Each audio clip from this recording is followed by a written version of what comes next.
tambuza video nkubulire ekituuse ku tinyefunza simanyi amuyisizaamu eggaali oba ali mu basement njagala owulirize olugambo Promax bampita simba tinyefunza waliwo kyawitineesize n'amaaso go olwaleero ekimuleetedde n'okugenda ku mukutu gwe ogwa X okukyogerako ng'alaba mu butuufu enough is enough.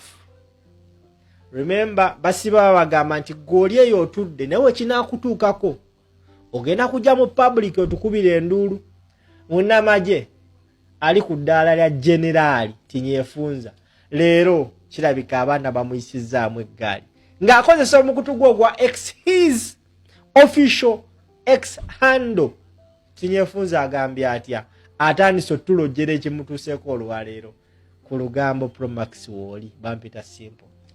Kankusomere posti ye. Just a few minutes ago, tinyefunza agambye atya. Agambye nti the masked, hooded men carrying guns and traveling in numberless cars.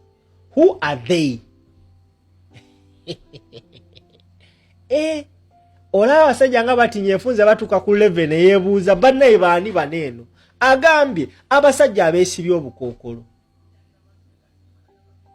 Abambadde ga hoodies bakutte emigemera wala batambulya mu mmoloka ezitaliko number plate be baani bano bulijjo bannayuganda babyogera nga balowooza byakusaaga kati generali tinyefunza sejjusa naye aguddeko mu basajja bano n'agenda maaso n'agamba nti was conflicted whether to post or ignore but thought national duty sometimes compels us.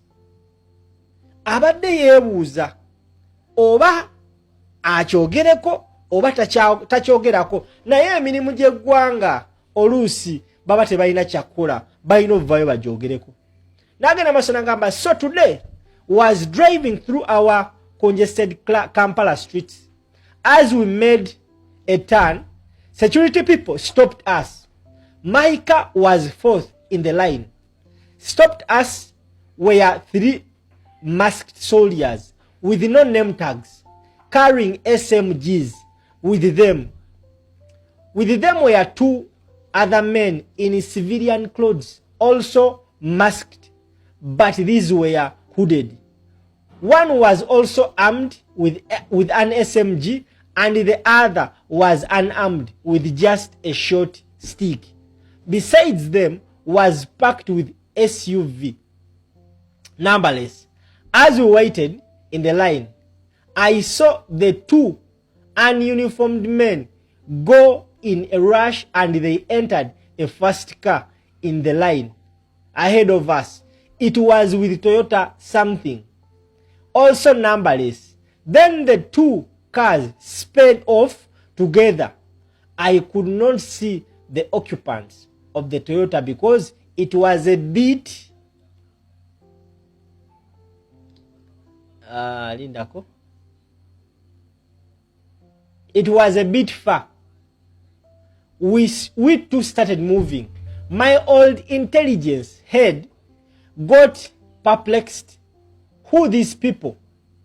How do I know they are UPDF? Suppose the hooded ones was that man who proclaimed, I am a Muyekera, but a legitimate one.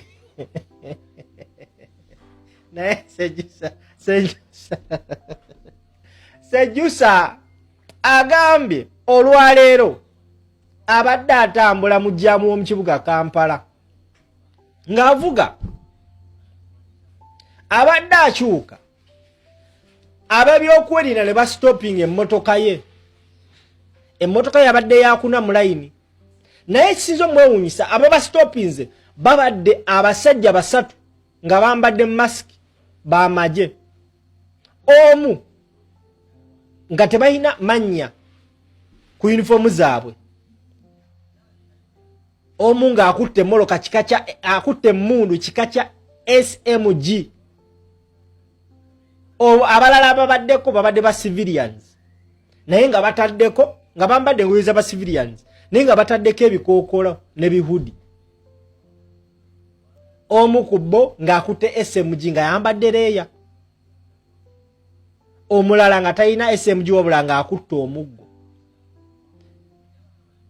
N'alaba emmoloka endala SUV nga talina number plate naye ebadde mu layini. Sejjusa akunyumiza.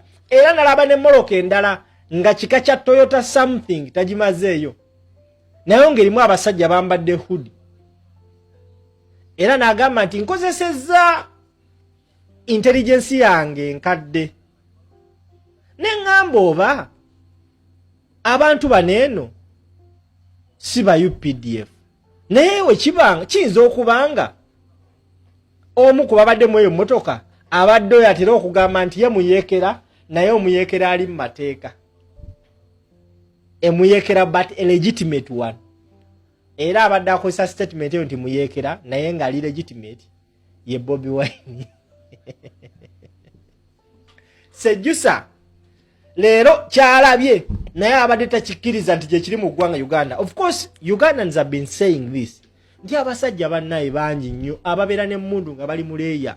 Now ku posti ye newankubadde abadde yeebuzaabuza ku posti ye gy'akoze, abaana ne batandika okumuwa wiino ne bagamba ejje n'osaaga. Omwana n'amugamba nti bravo, brave to speak like Otafire. You are the ones who started those things with the Black Mamba Urban Hit Squad. Then some idiots only perfected them. We are now operating in a lawless jungle.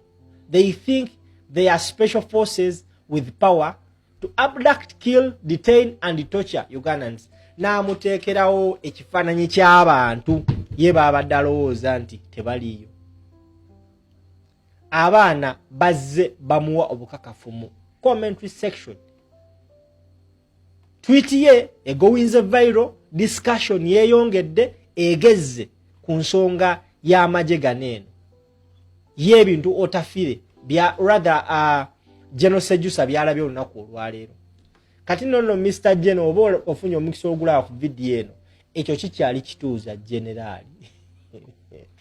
Generali ena abasajja bajja ne mu woteri ya Mama Naka ne bali emmere ne bagenda ne bamugamba ogenda kukola ki. Generali abasajja beeganzika ku bakyala ne babakozesa ne babasiiga n'obulwadde. Generali abasajja bakabasanya basajja bannaabwe. Kati gwe jero kano kolabyeko kituuzo oyinza okuba tonnalaba naye